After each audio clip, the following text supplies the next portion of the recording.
오늘 말씀 주제는 두 글자로 하면 이제 믿음입니다. 근데 믿음인데 앞에 이제 수식어가 붙습니다. 뭐 이런 믿음도 있고 저런 믿음도 있고 뭐 이런 믿음도 있겠죠. 그 중에서 예수님이 실제로 성경에서 칭찬하셨던 그 믿음들이 있습니다.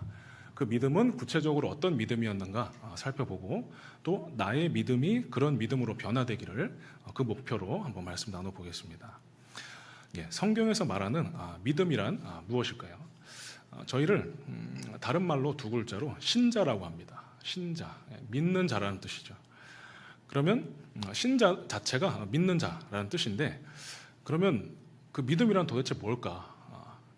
CCC에서 하듯이 영접 기도를 따라하면 그게 믿음일까? 아니면 바리새인들이 했던 것처럼 율법을 철저하게 지키면 그게 믿음일까? 아니면 서양 철학이나 불교처럼 명상을 많이 하고 사고 이성이 발달해서 어떤 것을 고안해내고 그것을 신념으로 믿고 이런 것이 믿음일까? 참 믿음이란 무엇인가에 대해서 성경은 여러 가지로 말해주는데요. 참 재밌는 게 믿음이라는 단어에 대해서 성경은 이거다라고 딱 말해주는 건 없습니다. 그 믿음이라는 단어는 성경에서 특히 자주 사용하는 방법인데요. 이미지 언어 요법입니다. 그러니까 성경에서는 중요한 일일수록 중요한 개념일수록 뭐가 뭐다 이렇게 설명하기보다는 보여줍니다. 어떤 장면으로 그림으로 영화의 씬처럼 그렇게 보여줍니다. 오늘 읽은 본문 말씀이 믿음이란 무엇인가를 보여주는 그 대표적인 성경의 장면 중에 하나입니다. 믿음이라는 것은 다른 말로 하면 정말 많이 고민을 했는데요. 책도 많이 찾아보고 정말 많이 고민을 했는데요. 오늘 본문에 의하면 믿음이라는 그 이미지는 제가 단어로 결국 풀자면 절박함입니다. 그래서 오늘 본문을 토대로 절박함이라는 차원에서의 그 믿음, 또 다른 차원에서의 믿음도 있습니다. 헬라어, 히브리어, 피스티스, 에모나 이런 단어들을 의미하는 충성도 있고 다른 단어도 있는데 예수님이 탁콕 집어서 이 믿음은 참 좋다 이렇게 칭찬하신 그 믿음은 오늘 본문에 의하면 절박함이라고 표현될 수 있습니다. 또 살펴보겠습니다. 대지 1번 살펴보겠습니다. 예수님이 칭찬하시는 믿음 첫 번째입니다. 나를 살리기 위한 절박함, 절박함이라는 키워드로 살펴보도록 하겠습니다. 우선 오늘 본문에 혈루증 여인 장면이 나왔습니다. 혈루증.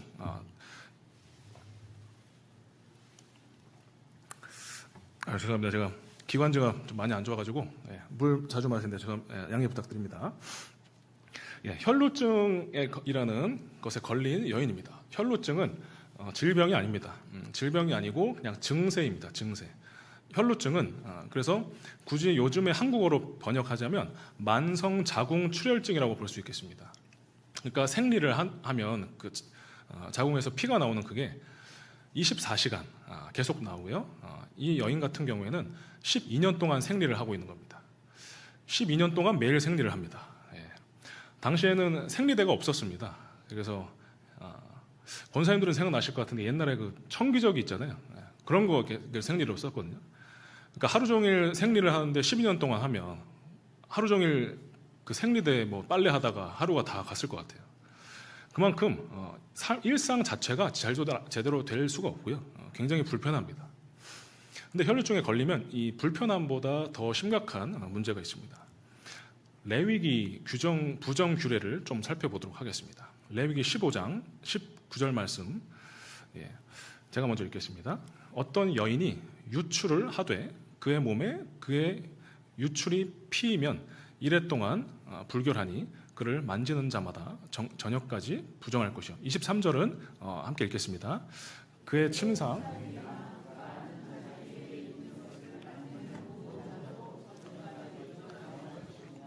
아멘. 이 레위기 규정에 따르면요, 혈루증에 걸리면 단순히 일상이 불편하다 이것이 아니고 부정한 자로 규정이 됩니다. 넌 부정한 자 이렇게요. 그러면 어떻게 되느냐? 종교적 활동을 할 수가 없습니다. 예배 참석이 안 됩니다. 그리고 사회적 활동에도 큰 제약을 받습니다. 왜냐하면 방금 읽었듯이 다른 사람들과의 접촉이 사실상 금지됩니다. 이렇게 피부와 피부가 닿는 것만이 아니라 제가 혈루증에 걸렸는데 이 강대상을 만졌다.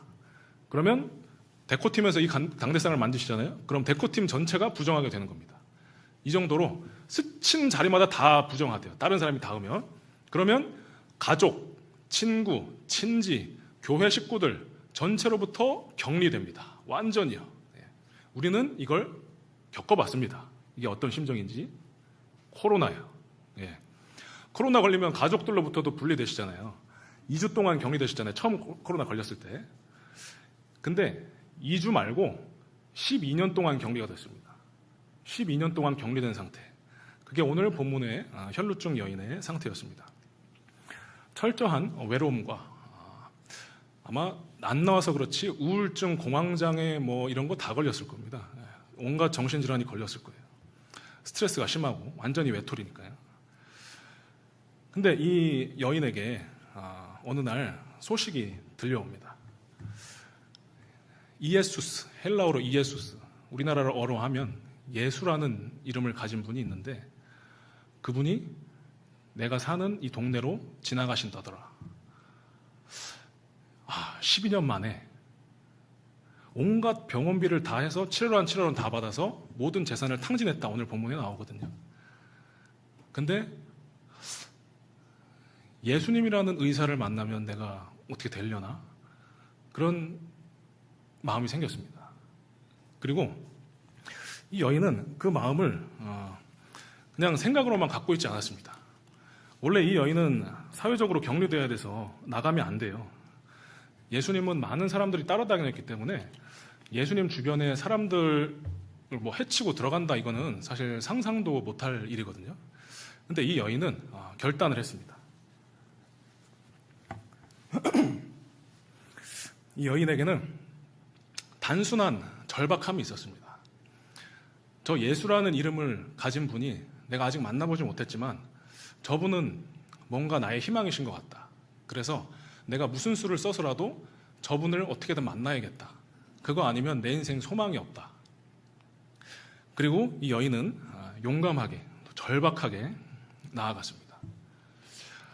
상상을 해보시기 바랍니다. 예수님의 옷자락을 이 여인이 만졌다 그랬거든요. 그러면 옷자락을 어떻게 만질까요, 사람이?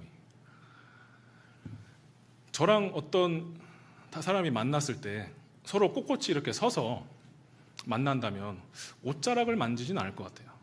근데 옷자락을 만지는 상황은 이런 상황인 것 같습니다. 예수님이 앞서 가시고 그거를 마치 기어가는 듯이 해서 기어가다가 손을 뻗어서 옷 끝자락에 닿았든지 조금 이렇게 잡았든지 그런 이미지입니다. 성경이 말하는 예수님이 칭찬하신 믿음이 이겁니다. 철저하게 낮은 자세, 겸손하고 가난한 마음으로 하지만 절박하게 예수님께 기어서라도 나아가서 그분의 옷자락에 손을 대는 것입니다. 그렇게만 하면 내 인생 소망이 있다. 반드시 어떻게 된다. 그 마음으로 나아가서 예수님과 접촉하는 것입니다. 그러면 오늘 본문에 의하면 사실은 생각해 보시면요. 아까 읽은 레위기 15장 그 부정 규례에 보면 접촉하면 어떻게 된다 그랬죠? 그러면 이 여인이 예수님과 감히 접촉하면 예수님을 부정한 자로 만드는 거거든요. 그럼 예수님도 정결 예식을 하고 7일이 지나야 다시 이제 예배를 드릴 수가 있고 그렇게 되는 거거든요. 근데 오늘 본문이 저는 참 이거야말로 예수님의 매력 아닌가 싶습니다. 부정한 자가 예수님을 만지면 예수님이 같이 때가 타는 게 아니라 만진 부정한 사람이 깨끗해집니다. 이것은 참 인간의 언어로 표현할 수 없습니다. 12년을 혼자 외톨이로 사회적으로 격리됐습니다. 근데 터치 한 번에 완전히 나을 수가 있어요. 삶도 바뀝니다. 이제 나갈 수 있어요. 이제는 사람답게 살 수 있습니다. 하나님과 동행하면서 예수님을 자랑하면서 나를 고쳐주신 이분을 높이면서 예배자로 원래 창조의 형상답게 살 수 있습니다. 한번 만지면. 예수님이 그래서 네 믿음이 너를 구원하였도다 하셨습니다. 굉장한 칭찬이죠. 내가 너를 구원하여 주노라가 아니고 네 믿음이 너를 구원하였다. 굉장한 표현입니다. 이 희망이라는 두 글자 있지 않습니까? 우리의 절박함을 예수님을 향해서 불러일으키는 이 이유는 예수님이 희망의 주권자이자 희망의 열쇠로 보이기 때문인데, 이 희망을 베드로전서나 이런 다른 성경에서는요, 소망, living hope, 산 소망이라고 합니다. 그리고 오늘 살펴본 것은 이제 마가복음이잖아요. 마가복음의 사실 배경이 좀 굉장히 중요합니다. 성경을 이해하는 데는 배경이 중요합니다. 배경이란 뭐냐면요, 그 성경이 쓰여질 당시에 역사적 정황입니다. 그러면 마가복음이라는 성경이 쓰여질 당시에 역사적 정황은 이것이었습니다. 서기 64년에 로마의 황제 카이사르 네로가 있었습니다. 이 네로라는 사람이 기독교인들 6,000명을 사형시켰습니다. 온갖 잔혹한 고문으로 처참하게 도륙을 냈습니다. 그 상황에서 많은 초대교회 신자들이 주님을 배신했습니다.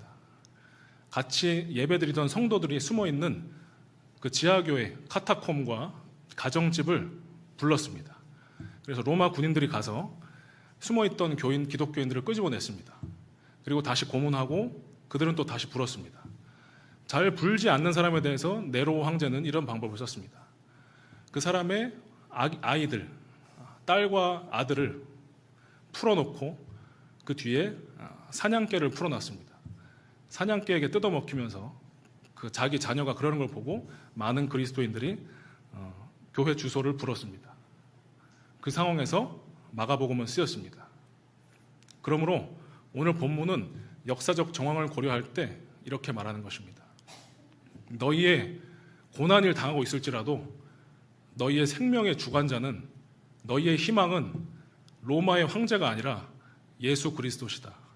그거를 이 상황 가운데서도 끝까지 믿어라. 혈루증 여인처럼 12년 동안 알았던 의학으로 불가능한 일을 주님은 하시는 치유자시니 모든 초대교회 성도들이여 끝까지 믿음의 경주를 달려라. 생명이신 주님을 바라봐라. 그분만이 희망이시다. 역사적 정황에 의하면 이런 메시지입니다.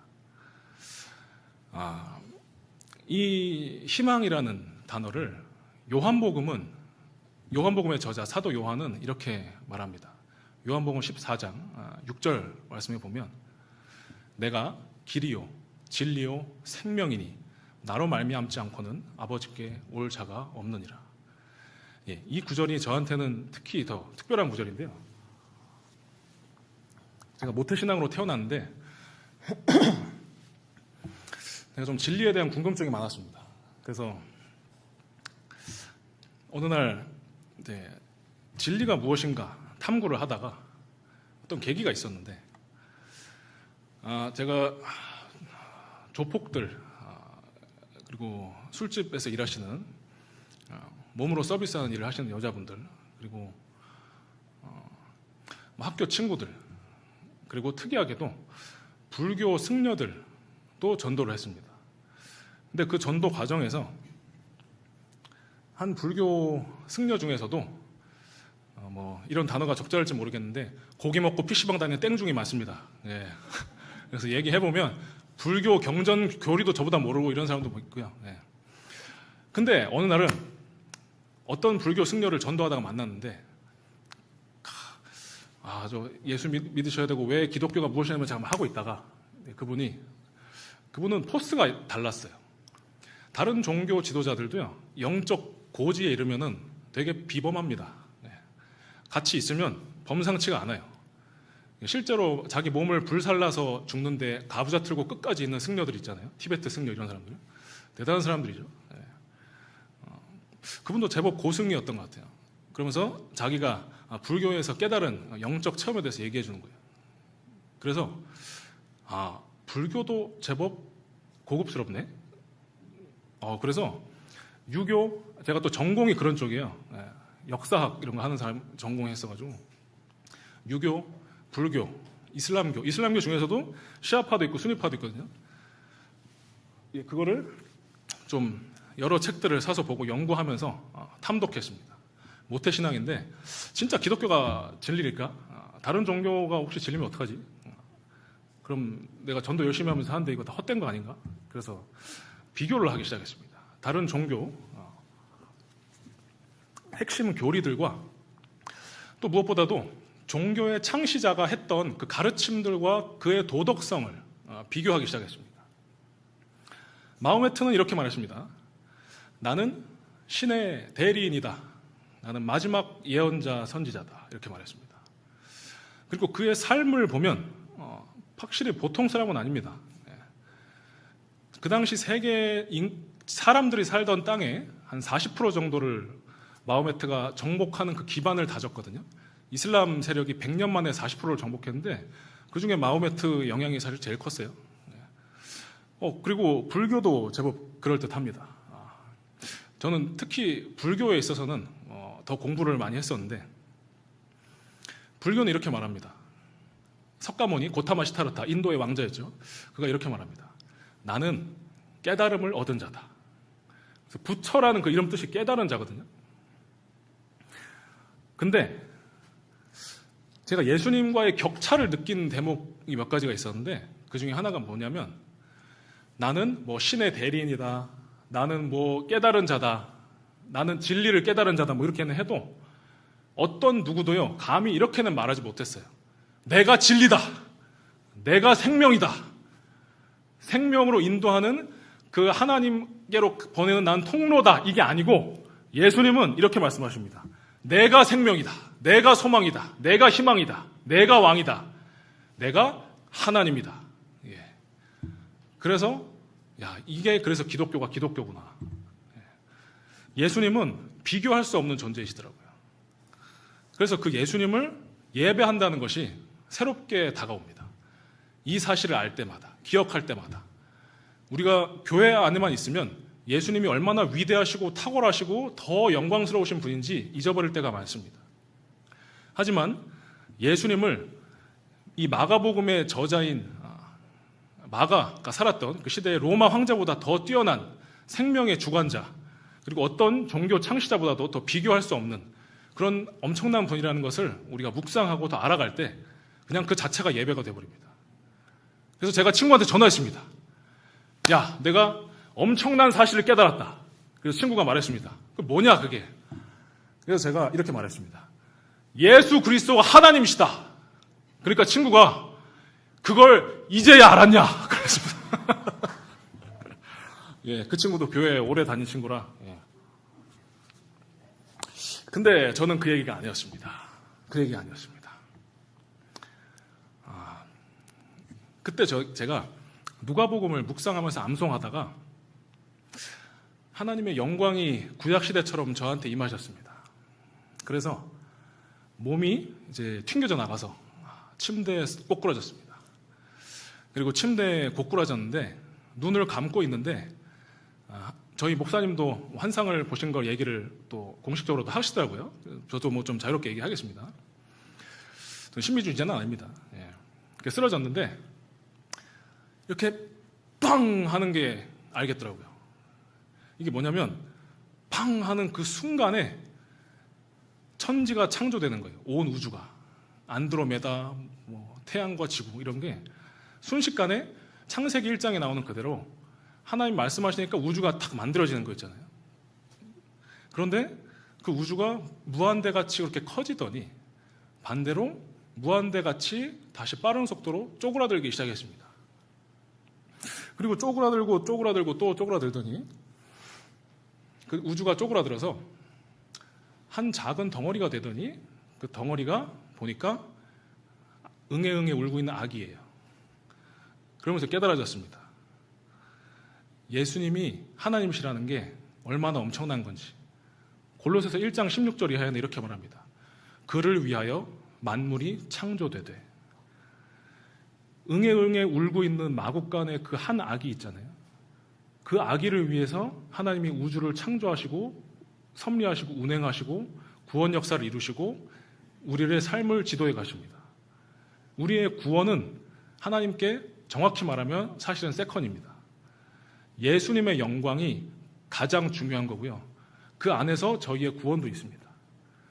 오늘날의 기독교의 문제 중에 하나는 많은 학자들이 이렇게 말합니다. 기복주의, 이렇게 말합니다. 기복주의란 무엇이죠? 예수님이 목적이 아니고요. 나의 축복이 목적이고 예수님은 수단이에요. 조금 더 들어가면 영국의 신학자인 스캇 맥나이트는 salvationism, 구원주의라는 용어를 말했습니다. 구원주의, 이런 겁니다. 예수님을 나의 구원의 수단으로 여기는 거예요. 이게 참 엄청난 얘기거든요. 예수님을 나의 구원자로 믿고 감사하고 예배하는 것과 나의 구원의 수단으로 예수님을 치부하는 것은 완전히 다른 얘기입니다. 하나님을 예배하느냐 아니면 나를 우상숭배하느냐가 여기서 갈립니다. 우리 기독교는 이 기복주의에서 벗어나려면 예수님을 제자리로, 목적의 자리로 둬야 되는데 그러면 많은 게 해결됩니다. 제가 얼마 전에 가정교회 세미나 갔다 왔었거든요. 근데 거기 교회 담임 목사님이 이러시더라고요. 모든 문제는 예수님이 왕이시라는 것을 기억하면 해결된다. 그게 무슨 말일지 저는 딱 들었을 때는 잘 몰랐었거든요. 근데 점점 더 알아가고 있습니다. 예수님이 나의 목적이고 나의 삶은 그걸 위한 수단이고 예수님은 나를 위해서 나를 구원하기 위해서 있는 나의 구원을 위한 수단 따위가 아니고 나의 구원이 오히려 예수님을 위해 있는 것이고 예수님이 왕이시라는 그 단어가 새롭게 다가옵니다. 그러니까 중요하게 여기는 것과 중요한 것과 안 중요한 것이 구분이 되더라고요. 중요한 것을 중요하지 않게 여기는 것이 신앙의 문제입니다. 낙심되고 우울해지는 첫 번째 근본적인 요인입니다. 그래서 우리는 환경과 사람에 낙심합니다. 오늘 마가복음 본문의 상황은 극한의 상황이었습니다. 내 자식이 고문당하는 상황이었습니다. 그 상황에서 마가 저자는 이렇게 말합니다. 진짜 중요한 거는 예수님이 생명이시고 왕이시라는 거, 그걸 붙잡으면 된다. 신앙은 그게 다다. 단순하고 절박하게 혈루증 여인처럼요. 이렇게 예수님을 목적으로 놓는 그 믿음의 제자리, 그것이 영성의 본질이고 예수님께 칭찬받을 수 있는 첫걸음입니다. 그런데 여기서 우리의 신앙생활은 끝나지 않습니다. 대지 2번을 함께 제목을 읽어주시면 감사하겠습니다. 읽겠습니다.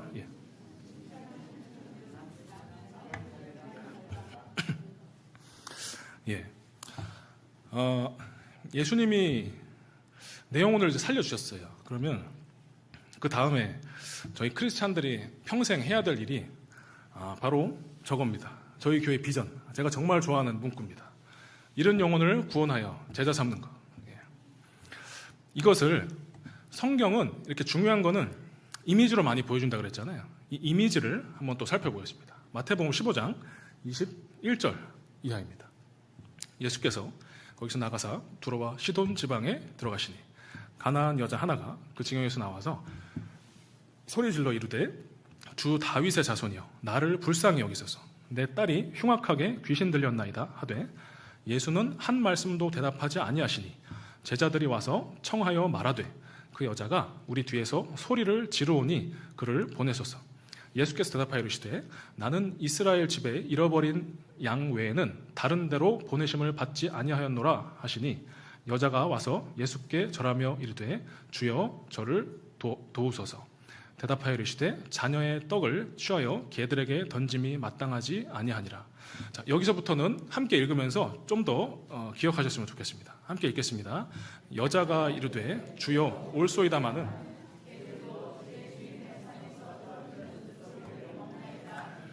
이에 예수께서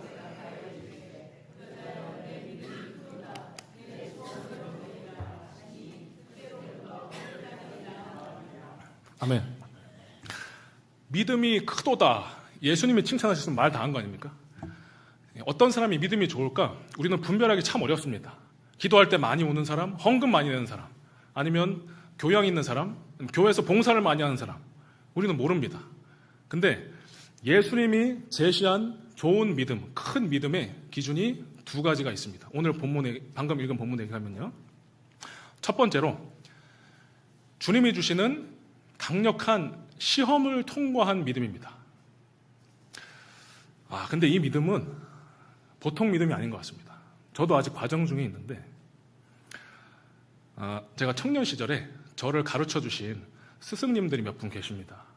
저는 그분들한테 신앙을 배웠어요. 근데 그 중에 한 분이, 그 중에 대다수는 평신도들이십니다. 평신도 분들 중에 어떤 한 권사님이 계셨어요. 그 권사님이 저한테 들려주신 얘기가 있습니다.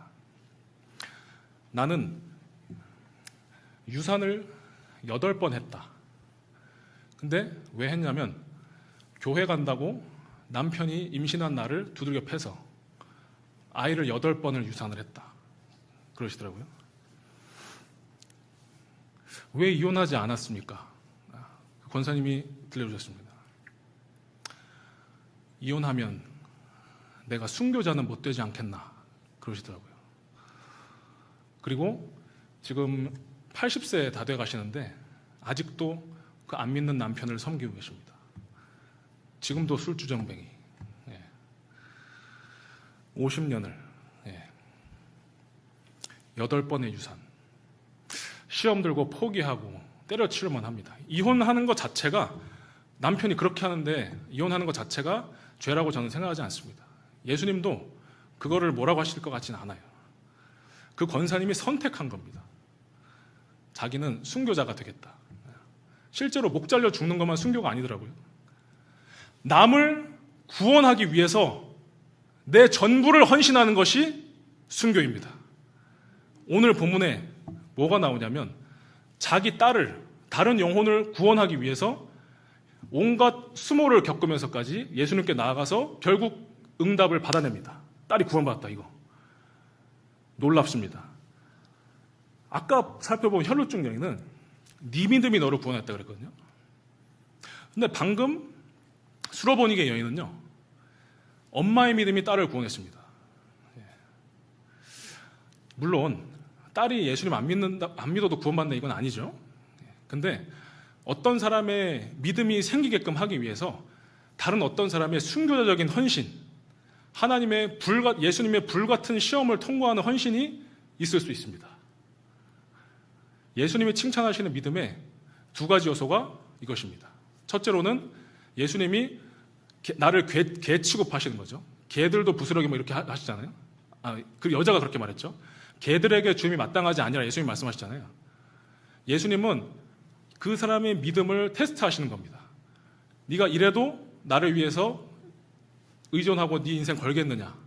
때로는 주님이 성숙해가는 신앙인에게일수록 이런 시험을 하십니다. 초신자 때보다는. 근데 이 시험을 이 여인은 통과했습니다. 그리고 그 결과는 다른 영혼의 구원이었습니다. 오늘날에도 제가 아까 말씀드린 8번 유산한 권사님처럼 다른 사람의 구원을 위해서 나의 목숨을 버리는 것 같은 그런 순교자적인 헌신이 필요할 때가 있습니다. 근데 사실 가족뿐만 아니라 우리는 모든 불신자들을 위해서 그렇게 해야 마땅합니다. 누구만 선교사가 돼서는 안 됩니다. 사실은 모든 구원받은 신자들이 선교사의 삶을 살아야 됩니다.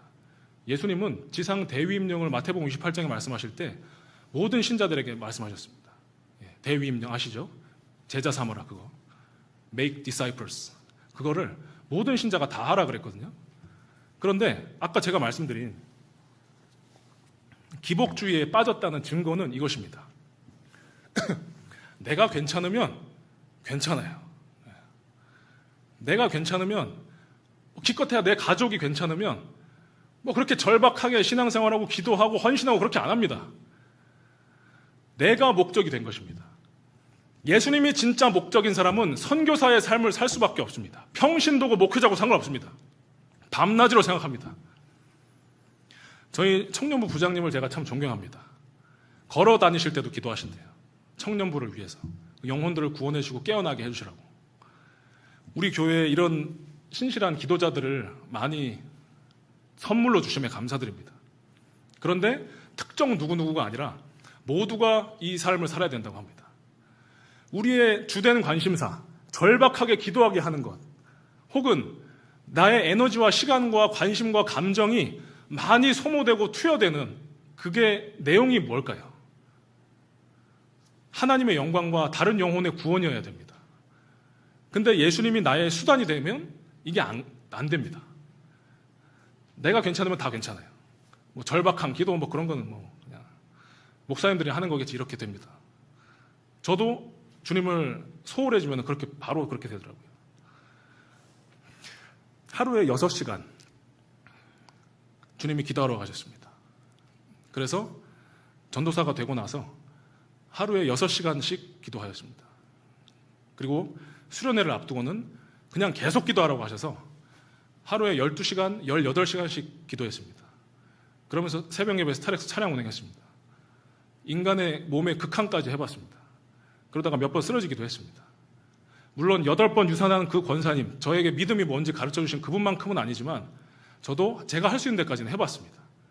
그런데 제가 그때 깨달은 게 뭐냐면 이 상황에서도 그렇게 기도하면서 헌신하고 있는 이 상황에서도 나는 나의 유익을 구하는 마음이 있구나.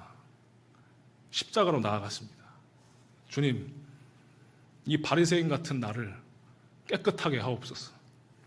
혈루증 여인 같은 나를 당신의 옷자락을 만질 때 당신의 거룩함으로 나도 거룩하게 하옵소서. 주와 같이 깨끗하게 되길 원합니다. 나의 마음속의 깊은 동기로부터 머리끝까지 온 삶이 주와 일치되길 원합니다. 당신의 소원이 나의 소원이 되길 원하며 당신처럼 깨끗하고 거룩해지고 내 안에 나는 죽고 예수 그리스도만 산다고 고백한 바울처럼 나도 그렇게 진짜 믿음을 갖고 싶습니다. 그리고 그 기도를 계속하고 있습니다. 특정 시즌이 지나니까 또 예수님이 기도 시간 대신에 또 이런 거 해라 저런 거 해라 하시더라고요. 그래서 지금도 순종을 하고 있습니다. 그런데 그 소원은 계속 있습니다. 주님께 칭찬받는 믿음을 갖고 싶습니다. 그리고 저의 기도를 통해서 다른 영혼들이 구원받는 일을 이때까지도 보게 해주셨지만 앞으로도 계속 죽을 때까지 보게 해주셨으면 좋겠습니다. 하나님께서, 예수님께서 칭찬해 주시는 믿음 2가지 요소라고 말씀드렸습니다. 이거 정리하고 마치겠습니다. 찬양팀 준비해 주시면 감사하겠습니다. 그 2가지 요소, 첫 번째, 예수님이 주시는 그 불같은 시험, 나를 사랑하지 않으시는 것 같은, 마치 그런 것 같은 그 시험을 주실 때 그것을 끝까지 주님을 의지하고 인내함으로 통과하는 것, 수로보니게 여인처럼요. 그리고 2번째로는 다른 영혼의 구원을 위해서 절박하게 주님께 기도하는 것입니다. 이 2가지를 순종한 사람, 예수님께서 잘하였도다, 착하고 충성된 종아, 칭찬해 주실 것입니다.